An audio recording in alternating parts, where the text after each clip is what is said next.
One of the main topics of our forum is the European Union. We have important elections coming up. And I'm very pleased to introduce our first panel, our Fireside chat on the European Union, looking at the cohesion policy. That's a very important set of programs aimed at diminishing disparities, to promote prosperity and well-being in all of the EU. So I'd like to welcome Francesca Cristea, one of the driving forces behind this forum and the moderator of this panel.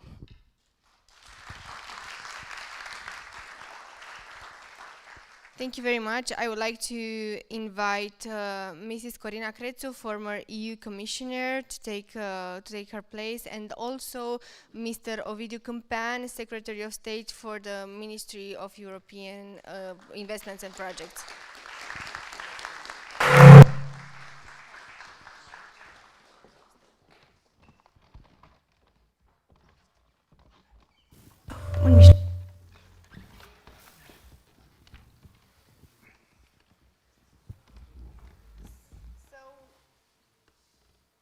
So we are here at the Global Forum on Modern Direct Democracy, and the first lesson of democracy starts home, right? And home can be translated into cities, regions, a union, for example, the European Union. And I would like to have a dialogue with my guests and the whole room about how can we develop our cities, because cohesion policies help regions meet their objectives. Basically, it completes the ecosystem. If we discuss about public policies, even if we talk about initiatives, we talk about businesses, and we talk about NGOs. It all gathers to a great ecosystem that develops not only the citizens, but also help democracy to be enhanced. And I would like to ask all my guests the very first question, if they can give me an example of an EU-funded program for regions that contributed to the developing of democracy and to enhancing the civic spirit. First of all, I would like to say hello to all of you. I am very pleased to be here and to see such big interest in our debate about cohesion policy. It's a policy that Romania benefited very much until the entrance at the European Union in 2007. Romania benefited 90 billion euros, contributed 30 billion, so it's an income net of 60 billion, and without a resilience plan.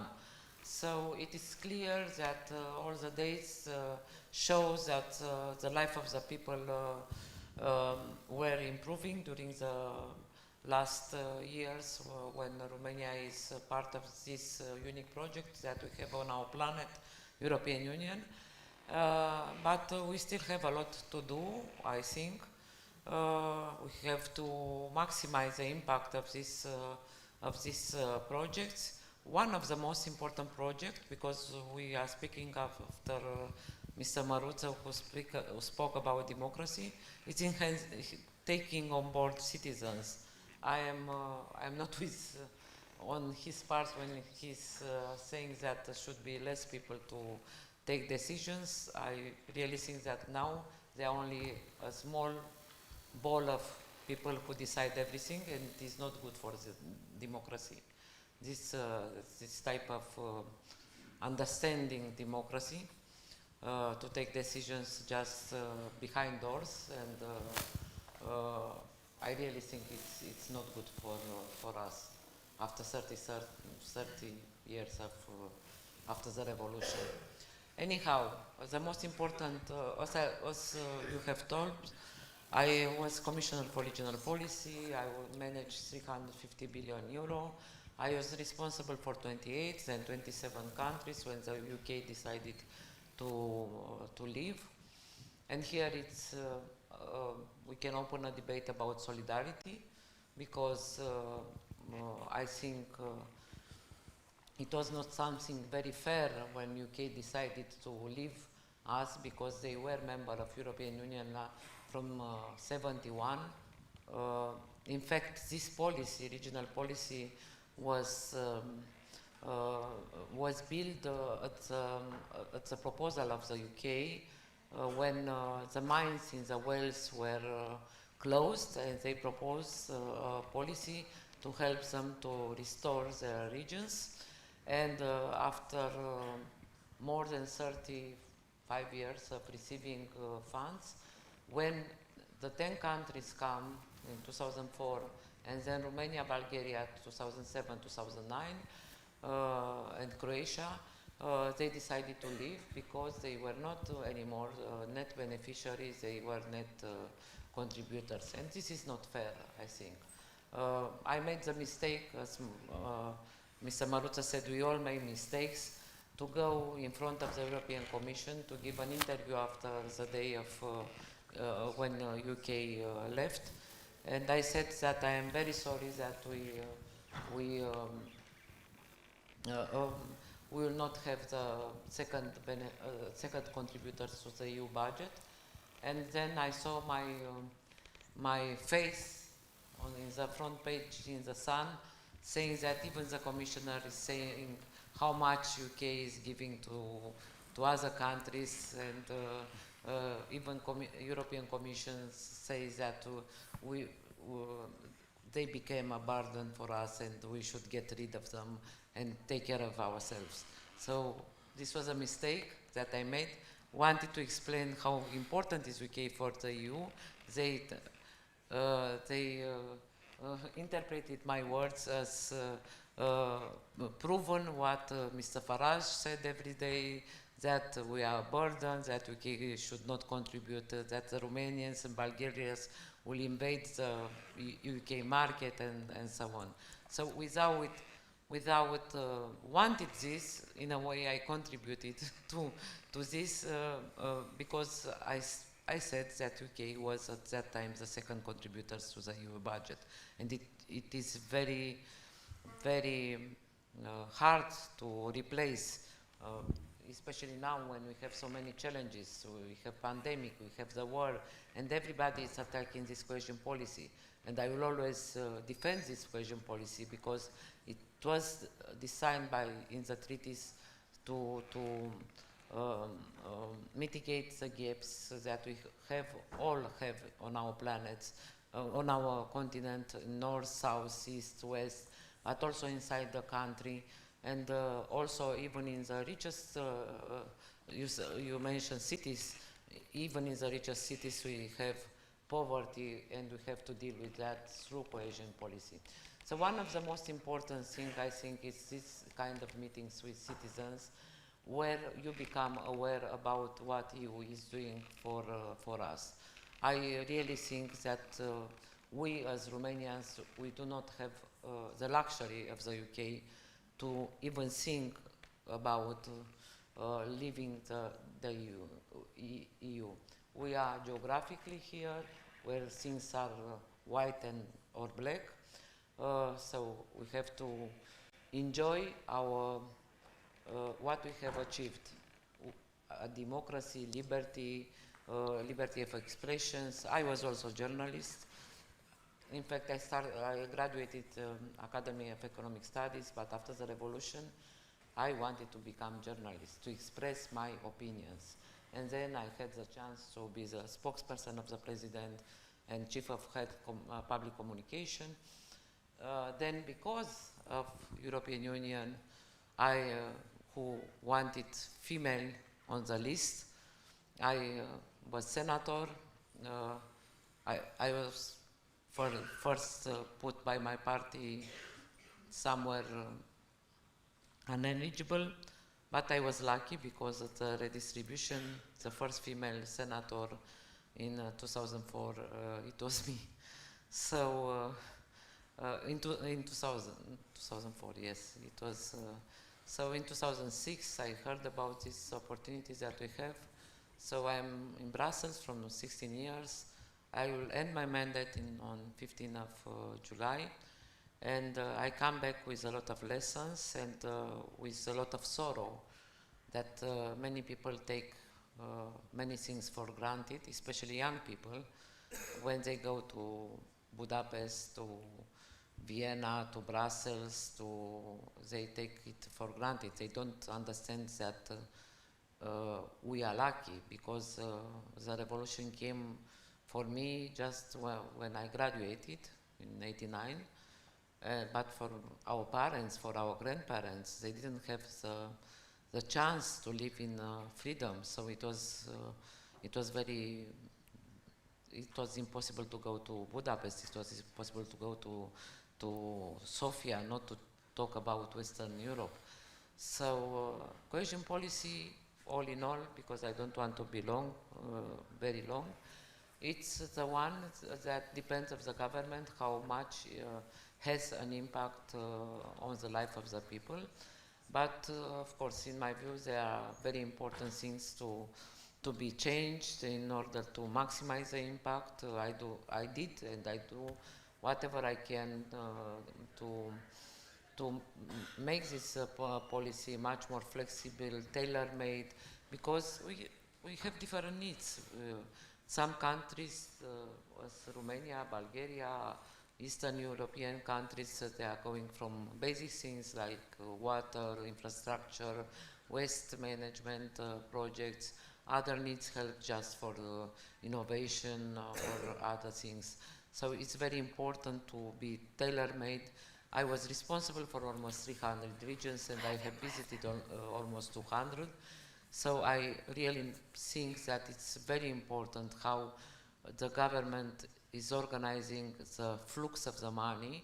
In my view, the most easy to work with and with the most tangible results are Germany and France, when money is going directly to the regions and they decide together with the public opinion and in partnership with NGOs, with mayors, with universities, with academics. They said, this is a budget for the next 7 years, EU budget, national budget, local budget.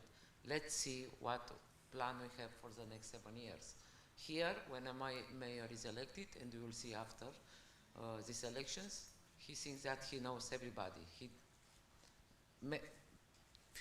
Just few of them take care of what academics is saying, what researchers are saying, what professionals are saying, what teachers are saying, what the public opinion is saying. So I believe very much in partnership with NGOs like you, and I would like just to congratulate for these meetings, and of course there are many projects that I could say. Some of them we even don't know that we have clean water everywhere in Romania because of EU funds. When I first ran for European election in 2007, sorry? It was a question or something?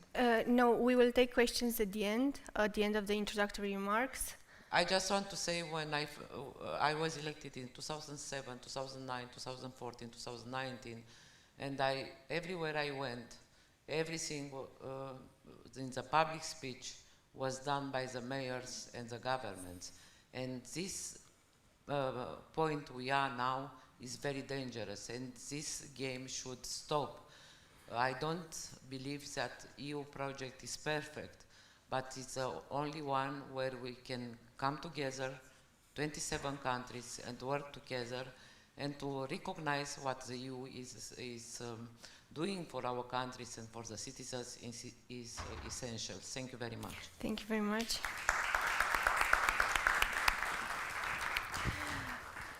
Thank you very much, Mrs. Corina Crețu. I will ask Mr. Cîmpean about the lessons learned, about the cities and about the EU funding, and especially I would like to emphasize an idea that was mentioned before, how civil society contributes to developing cities, because we know that you have been part of the Cluj municipality team, so we are asking about the lessons learned and maybe the benefits of working with the civil society. Thank you very much for the invitation to this panel. I think that living too much in the social media bubble can make you depressive, so in the real life we can have good achievements, and Romania is one of the success story of the cohesion policy. For example, in 2000 we were 26% of the European GDP per capita, and now we are 78%, so in only 20 years we succeed to become a pillar of stability in this part of Europe. And I'm sure that cohesion policy will help Romania and also other regions to become more equal in terms of economic development. And I think that cohesion policy is one of the best policies in the world, and it's the biggest one. So it has more than 1,000 billion euros, and another 400 already spent, and another 400 billion euros by 2027. And of course we can see in Romania and in each region a lot of projects, good projects that increased the quality of life of citizens. And coming back to civil society, to example of projects and working with experts, with citizens, with universities, I think it's mandatory in order to have good projects. I want to say, for example, the European Youth Capital is a great program that is enhancing civic participation of youth, and Cluj-Napoca had in 2015 one of the best programs in Europe, and it has a lot of legacies. Now we are having at the national level Romanian Youth Capital, so it's every year it's bringing a lot of NGOs, youth NGOs, working together in order to deliver good results and good projects. And another example also from Cluj was the youth participatory budgeting process, with more than 200 teams each year or each 2 years that are participating. Youth, they are proposing projects, they are voting their initiatives, and after that they are implementing them. And of course, with the support of European money, those teams succeeded to scale up at the European level, and they made an important program, Common Europe, youth participatory budgeting process. So I think that working together with civil society and with NGOs can deliver better results for the public policies. Thank you. Thank you very much. And because one of the most important, clapping is in order, applauses are in order. Because we sincerely trust in putting the decision makers in direct dialogue with the citizens, I think this is the proper moment in the forum of the global direct democracy to open the floor to the questions for the citizens in what means the regional development, what they would have as questions regarding EU funding, about citizens' activities. And maybe, do we have any questions? If so, raise their hands for the volunteers to see. I see one there. And one there and one there. So we have 3 questions in the house.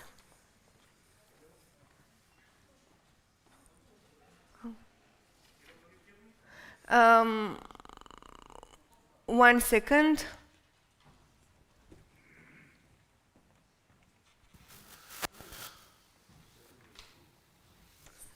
Hello. Yes. Hello, my name is Ahmed Kuitov, and I really thank you for that nice inspirational presentations. I'm coming from Bulgaria and the town of Svistov. And this is town nearby Zimnic, opposite side of the river. And we're a youth educational organization. And sometimes we want to organize activities with all friends from Romania. For example, if we want to organize events with Alexandria or Zimnicea, if you want to go there, it's almost impossible. Sometimes when we organize events from Cluj-Napoca, we need to travel 10 hours. And I think when you was Commissioner Mrs. Crețu, we have the idea in my town to have the Danube Bridge, Svistov Zimnicea. And do you know what happened with that idea about the bridges, because it's very interesting. The Danube between Bulgaria and Romania are more than 500 kilometers, and there is only 2 bridges. And the countries like Austria, only in Vienna they have more than 10 bridges on the river. We speak about the cohesion, but without bridges, it's almost how we can do things between Bulgaria and Romania. If you want to travel 15 hours, it's easier for me to go to all parts of the Europe except Romania. Thank you very much for the question. As I said before, the Cold War left also the wounds on our continent, and you are right that sometimes it's easier to go in other capitals than between us that we are so close. Because if we go now from Bucharest, we will arrive in Giurgiu, but it will take 4 or 5 hours to go to the bridge because of the workers and so on. It is an idea about Zimnica to make a bridge there, and Calafat, I don't know the town in Bulgaria. What I would like to say is that we have to pay much more attention to the transfrontalier projects where we didn't spend very well money, and to the macro-regional regions. For instance, when I was responsible for these macro-regional strategies, when I met the Baltic strategies, the level of attending was to the prime ministers. When I had the meeting about Danube, even no directors from the ministries came. And this is very important how much attention the government is giving to these cross-border cooperation projects. Because when the attention is coming from a high level, like in the Baltic, who are going the best, Baltics countries, we have also Adriatic Ionian strategy, we have a lot of things, a lot of countries that at their request. So the Danube strategy was done at the request of Romania and Bulgaria, and it was approved by European Commission, and we don't have projects, common projects. And when you go where Danube is starting in Germany, in the dark forest, you see there how many touristic things there are. When you go in Baden-Württemberg, you can stay at the restaurant, you can enjoy the Danube. When you go to Giurgiu, you cannot have a coffee somewhere, staying calmly and to see the river. We have a problem with dragging between Romania and Bulgaria. And when I was commissioner, a few times I had meetings with Romanians ministries of transport and Bulgarians ministries of transport. I said ministries because I changed 8, 9 ministries of transport in 4 years when I was commissioner. And every time I met them, and they have in their rules that they have to do the dragging. When you go to the luxury croisière crew, you can go until Budapest. Then if you don't do the dragging, it's impossible to come to the Danube until the Black Sea. So this is very important to take in mind when we are now at the beginning of 2021-2027 programming period. We have still money from 2014 to 2020 programming period for these macro-regional strategies. So I really hope that the bridges between Romania and Bulgaria will the work for the next 2 bridges, because we have one which is under reconstruction, and we have 2 on papers. 30 years ago, we had no bridge between Romania and Republic of Moldova. We spoke about bridges of flowers. And after 30 years, we have one bridge, and before 44, they had 30 bridges. So we were not able in 30 years to transform some bridges of flowers with our sisters and brothers, Romanians from Basarabia, from Republic of Moldova. Just now, they had, this year I think, they had a common governmental meeting in Chișinău and decided the place, because in 20 years, the only thing it was that the two countries didn't agree about the place where to place this second bridge between Romania and Republic of Moldova. So you raise a very important thing, which is very, very, very important. I visited from Bratislava to Lower Austria, a very nice bridge where many people died, and now they are going every day by foot, taking dinner in Bratislava, or 90% of the people from Bratislava are taking their children to the kindergarten in Lower Austria because they are doing 10 minutes to this bridge, where in my mind the Iron Curtain was so far away. When I saw by foot that it was only 10 kilometers and so many people died there, and it is a case also between Poland and Germany, Slubice and Frankfurt am Oder, which was for me unbelievable to see how easily it is to go from one part of the others, and until 1989 it was impossible to go from Eastern Germany to Poland. So this cohesion policy has also this role to heal the wounds that we still have on our planet. Thank you so much. I think also Mr. Cîmpean wanted to add something, and we will take one more question, and then we will end. Yeah. No, I just very quick wanted to say that it's important, the bridges, the road infrastructure, but it's very important to build in Eastern Europe a high-speed train network. It's faster, it's more secure, and it's more sustainable. So we should, thank you. We should work with the European Commission in order to achieve also this goal. Thank you. There was one more question in that direction in the backwards that we will take, and we'll try to answer briefly.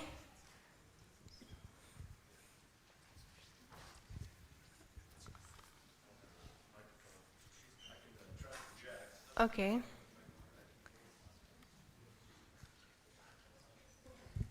Thanks so much. Cole Spidell, I'm with the National Democratic Institute. So I had a question for the commissioner. You mentioned EU funding and the decisions and how the decisions are made at the local level to spend that money. So I was curious, what are your ideas for how to make that more participatory and inclusive, that kind of decision making for spending at the local level? And also for the secretary, same question. And what are the conditions that might need to be made, or how can those processes be made more inclusive and participatory, and how can you kind of enforce that from the maybe higher level or from the local level? So increasing participation of citizens in the decision-making process, okay. So if I have the microphone, Commissioner, let me to answer first. So I think that, thank you very much. I think that we need to create tools for engaging civil society and citizens in the cities. For example, in Cluj, we created a Center for Innovation and Civic Imagination. And there we are presenting a lot of projects, and we are discussing and debating, and it has a lot of influence in changing the public projects. And also a very important initiative that I really love at the European level is New European Bauhaus, with those three important values: beautiful, sustainable, and together. And in those principles we are having a very good criteria how to make the project and public policies together. And I think that we need to create some systems. So if you want to apply for European money, you need to have these type of tools in order to involve the civil society and citizens in co-designing the projects. Thank you. First of all, I'm delighted to hear the NDI is here, because you should come back to make your office here again. You are from National Democratic Institute, yes? Yes. Yes. You came back, huh? Yes. Yeah. That is good. I had a very good relationship with the NDI in the beginning of my career. They selected me as young leaders, next generation. So I owe you a lot. So thank you very much for being here. I really think that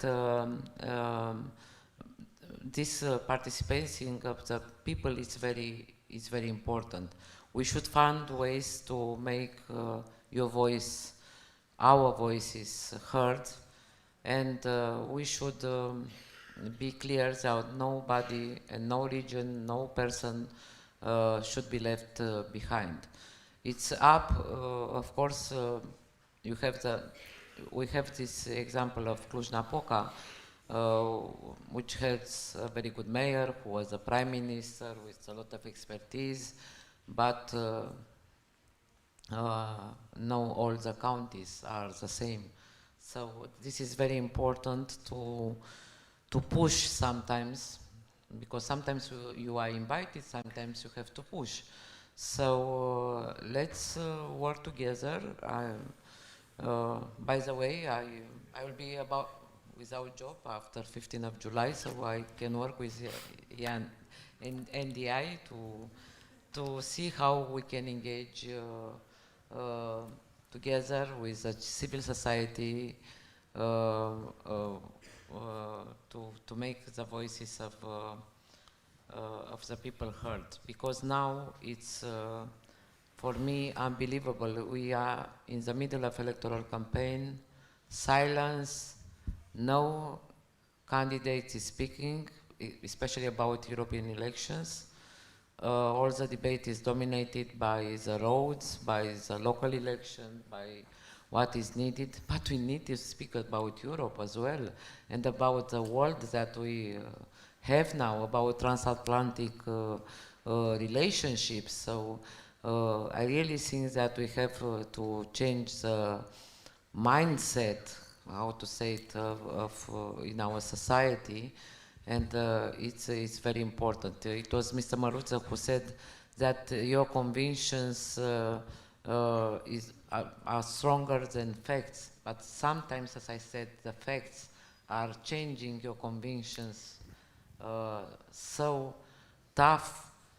And I give my example that I am not belonging to any political party anymore. I resigned from all the parties, and I would like to go on your side, on the side of the citizens, to fight for our rights and to put all my knowledge and expertise in order to make the government, not this government, but in general, the administrations in Europe to be much more prone to the needs of the citizens, and also to include all the needs that we have when it's coming to the war in Ukraine, pandemic, and all global challenges that we face now. Thank you very much. Thank you very much. You're all the best. The models. I would add only one short idea, not to make only our voice heard, but also listened to, and I think this is the great context, the global forum in which you can do that for partnerships and cooperation. Thank you very much to our guests. Once more, former Commissioner Corina Crețu and Secretary of State Ovidiu Cîmpean.